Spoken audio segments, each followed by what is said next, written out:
Hello guys, welcome back to new video. आज के इस वीडियो में हम बात करेंगे भारत संविधान के प्रमुख स्रोतों के बारे में कि जो हमारा भारतीय संविधान है वो किन किन स्रोत उसके कहाँ से लाए गए, वो कैसे बना और उसको कैसे इतना ज़्यादा विस्तार से डेवलप किया गया। तो इन सब चीज़ों के बारे में इस वीडियो में हम डिस्कस करेंगे।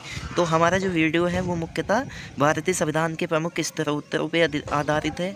तो सबसे पहले हम बात करेंगे ऑस्ट्रेलिया का संविधान। तो जो ऑस्ट्रेलिया का संविधान है उससे हमारे संविधान में क्या क्या चीज़ें अंगीकृत की गई, क्या क्या चीज़ें लाई गई, क्योंकि हमारा संविधान बहुत से संविधान के मेल से बना हुआ है। वहाँ के जो अच्छे गुण थे वो हमारे संविधान में लिए गए, जिससे कि एक बहुत ही अच्छा और गजब का विस्तृत संविधान प्रदान किया जा सके। तो ऑस्ट्रेलिया के संविधान से हमारा सबसे पहला जो है वो क्या लिया गया है, समवर्ती सूची। तो जो समवर्ती सूची हमारी है ये कहाँ से ली गई है, ऑस्ट्रेलिया से। तो क्वेश्चन में आपको ये दे सकता है। उसके बाद व्यापार, वाणिज्य और समागम की स्वतंत्रता। तो व्यापार की और हम अपना उद्योग कर सकते हैं, इसके समागम की जो स्वतंत्रता है वो भी हमें ऑस्ट्रेलिया के संविधान से ली है। उसके बाद संसद के दोनों सदनों की संयुक्त बैठक। तो जो संसद के दोनों सदन होते हैं उसकी संयुक्त जो बैठक होती है उसका जो प्रावधान है वो भी हमने कहाँ से लिया है, वो हमने लिया है कहाँ से, ऑस्ट्रेलिया से। तो अब हम बात करेंगे जर्मनी के वाइमर संविधान की। तो जो जर्मनी का संविधान है उसे वाइमर कहते हैं। और वाइमर से हमने क्या क्या लिया है, तो आपातकाल के समय मूल अधिकारों का स्थगन। तो जो हमें मूल अधिकार दिए गए हैं 12 से 35 तक के बीच में, उनका स्थगन किया जा सकता है। कब, आपातकाल, इमरजेंसी पीरियड में।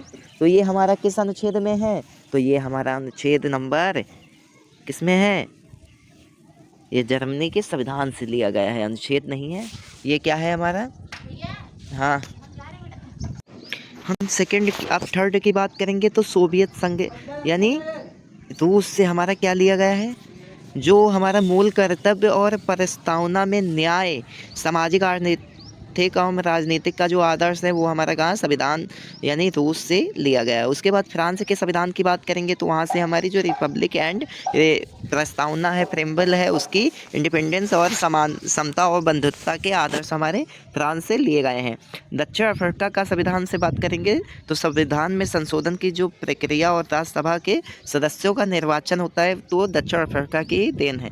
जापान की बात करेंगे तो विधि द्वारा स्थापित जो शासन है वो जापान से हमारा लिया गया है। भारत सरकार अधिनियम से बहुत सी चीज़ें ली गई हैं। संघीय तंत्र दिया गया है, राज्यपाल का कार्यालय, न्यायपालिका, लोक सेवा आयोग, आपातकालीन उपबंध तथा प्राथमिक विवरण, ये सब जो इत्यादि चीज़ें हैं वो 1935 भारत के राज्यपाल इन सब चीज़ों से ली गई हैं। ब्रिटेन के संविधान की बात करेंगे तो संसदीय शासन, विधि का शासन, विधायी प्रक्रिया एवं नागरिकता, मंत्रिमंडल व्यवस्था, परमाधिकार लेख, संसदीय विशेषाधिकार, द्वीप संदनवाद, ये सब चीज़ें हमारे ब्रिटेन के संविधान से ली गई हैं। यूएसए की बात करेंगे तो मूल अधिकार, न्यायपालिका की स्वतंत्रता, न्यायिक पुनरावलोकन का सिद्धांत, उपराष्ट्रपति का पद, उच्चतम न्यायालय, ये सब हमारा कहाँ से लिया गया है, ये सब हमारा संयुक्त राज्य अमेरिका के संविधान से लिए गए हैं।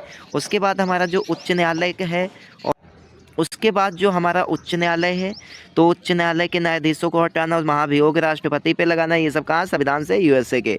आयरलैंड के संविधान से नीति निर्देशक तत्वों को और राष्ट्रपति की निर्वाचन जो पद्धति है ये सब कहाँ से लिएगा, आयरलैंड। कनाडा से संघात्मक व्यवस्था, अवशिष्ट शक्तियों का केंद्र में निहित होना और केंद्र द्वारा राज्य के राज्यपाल की नियुक्ति, उच्चतम न्यायालय का परामर्श, ये सब कनाडा की देन है। तो आई होप आपको समझ में आ गया होगा कि भारतीय संविधान के प्रमुख स्रोत कहाँ कहाँ से लिए गए हैं। तो आई होप वीडियो आपको काफ़ी समझ में